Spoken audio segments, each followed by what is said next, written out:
Chapter 9. It didn't take but a minute for it to get so hot and thick and sticky up inside the house, the floors were even sweating.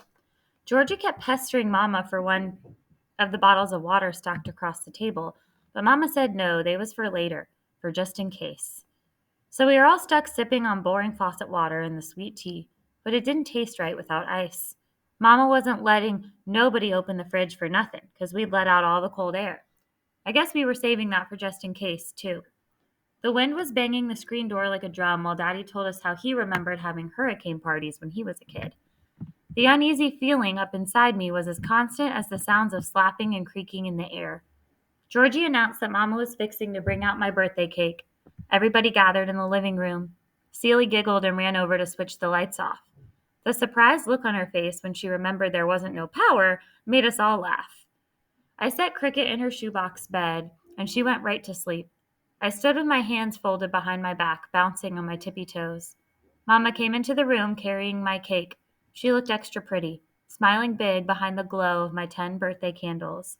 She was wearing a new lime green colored dress that she'd made special just for my party. The color of the dress showed off the flecks of gold in her eyes. Mama, real careful, placed my beautiful double-decker birthday cake right on top of 2 milk crates stacked in the middle of the living room.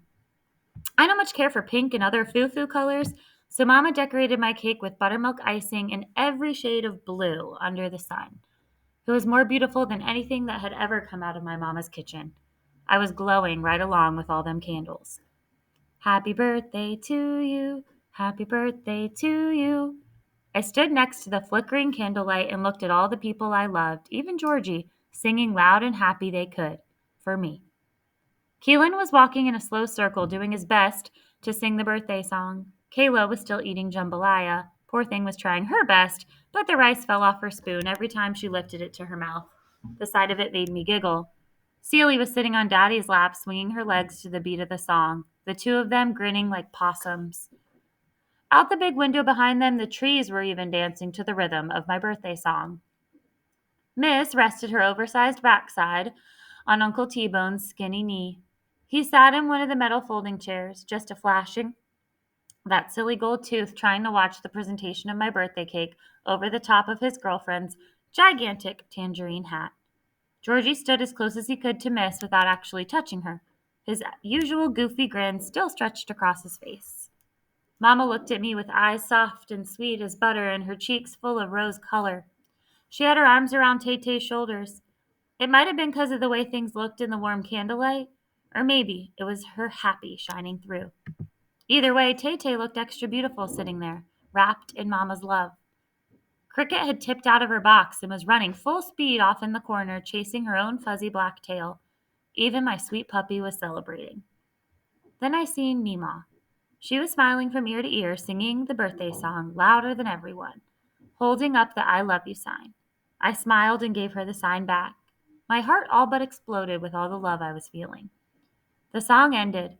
I squeezed my eyes shut and made my secret birthday wish. I used my wish on Tay-Tay. Right then, I couldn't think of one thing to wish for, except for her wish to come true, even though she'd made her wish on a clover.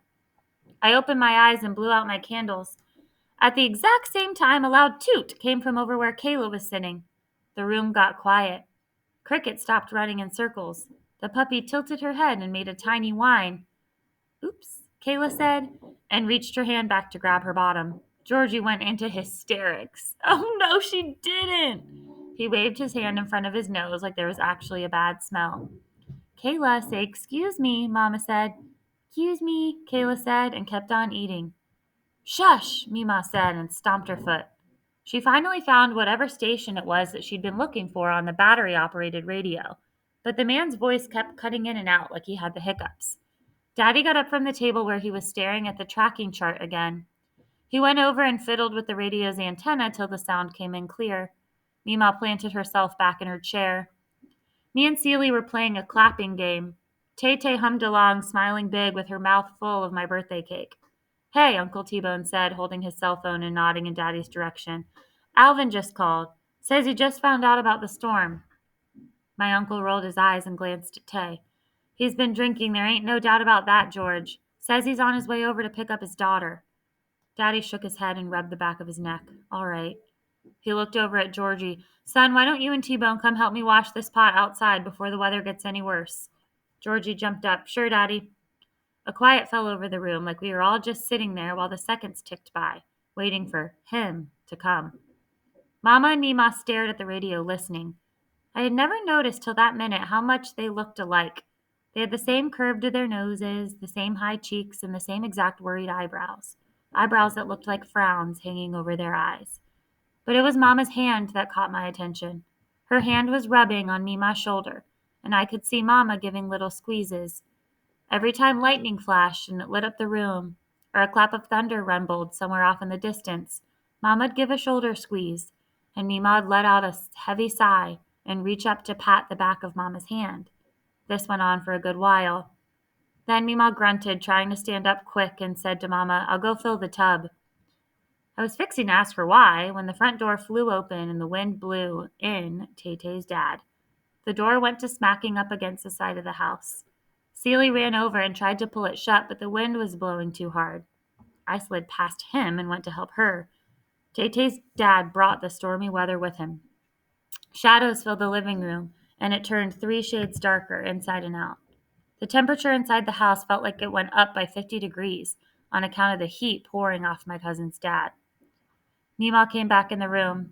Alvin, is all she said, with a nod. Then she went and took a heavy seat back in her chair. Mama Jean, he slurred and slow blinked. I smelled the whiskey on my uncle's breath, and the sourness of it was making my stomach do flip-flops. He stared at his only child with his lip curled up like he couldn't stand her. If my daddy ever looked at me that way for even a second, I'd shrivel up and die from sadness right on the spot. Get your butt up, girl, Tay-Tay's dad spit out. He pushed hard up against the side of her leg with his grimy old work boot. Weather's bad, gotta get you home. He burped and swayed.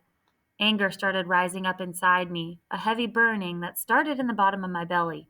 It worked its way up past my heart and caused a throb in my head, turning my hands into fists. I jumped up off the floor without thinking.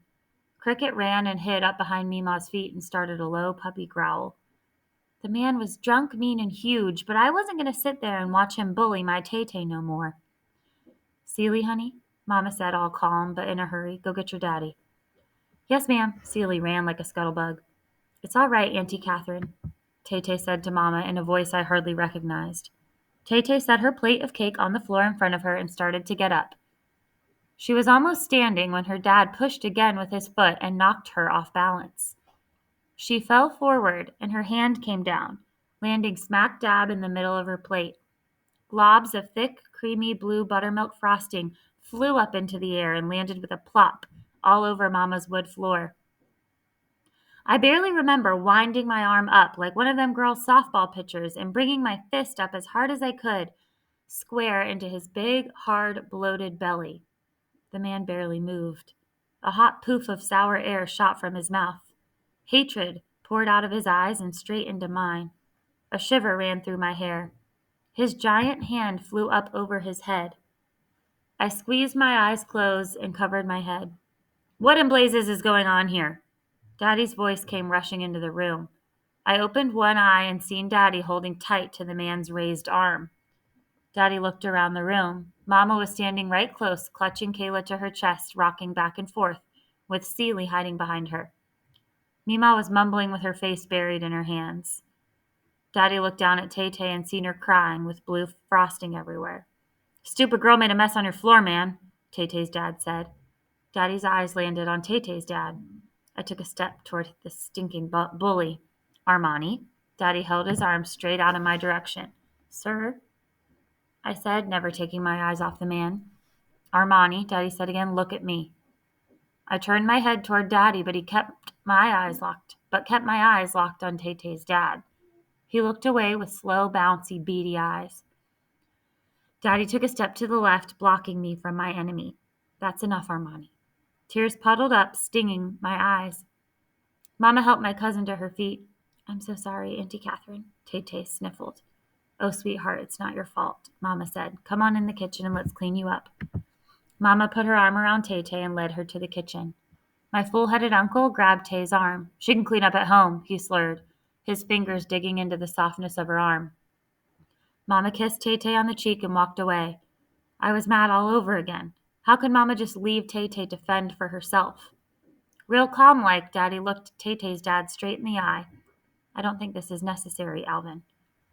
Without moving his eyes, Daddy peeled each one of the man's fingers, one by one, away from Tay-Tay's arm. He took the man's hand in his like they were fixing to shake. Daddy put his other arm around the man's shoulder. And just like that, Daddy walked him to the door. T-Bone's going to take you and Tay-Tay home in my truck. Tay-Tay rubbed her arm where her dad's finger had dug in. She stared down at the floor. I stood beside her, not knowing what to say. A tear slipped from her eye and landed on the floor. Sorry for ruining your birthday, Armani. You didn't ruin it. Oh, Pooh Breath did, I said, with my lip curled up and my head sliding to the side. Tay-Tay's head was hanging, but she turned it enough to look up at me. A tiny smile found her eyes. Yeah, Pooh Breath, she whispered. Another tear ran down her cheek. I reached up and wiped it with my thumb. Well, I better go, she shrugged. The thought of her going home with that man made me sick. You should stay here, Tay. Let me ask my mama if you can sleep over. Mima walked up behind me. She needs to go on with her daddy now, before the storm gets worse. Your Uncle T-Bone's already out there waiting. Mima had both hands on her hips, looking over the top of her glasses. But Mima, that man is going to kill her, I argued. Nobody's going to kill nobody, you listen here. Mima looked from me to Tay-Tay. My own daddy was a mean old dog when he drank, just like that one. You do as you're told and don't give him no reason to have to correct you. Do you hear me, baby girl? Mima took Tay-Tay's face in her hands. Yes, ma'am, Tay-Tay nodded. But Mima shook her finger up in my face. Nope, that's it. She gave Tay-Tay a big hug, then shooed her toward the door. Go on now. Mima turned on the switch for the hall light, forgetting that the power was out. She slapped the wall and scooted off toward her room. And as for you, Miss Muhammad Ali, she hollered at me over her shoulder, you and me is going to have a talk later. I rolled my eyes as far up into my head as possible. Who's Muhammad Ali? I hollered after her. Mama's hanging plant came crashing through the kitchen window, and shattered glass flew clear into the living room. I never made it to the door in time to say bye to my best friend.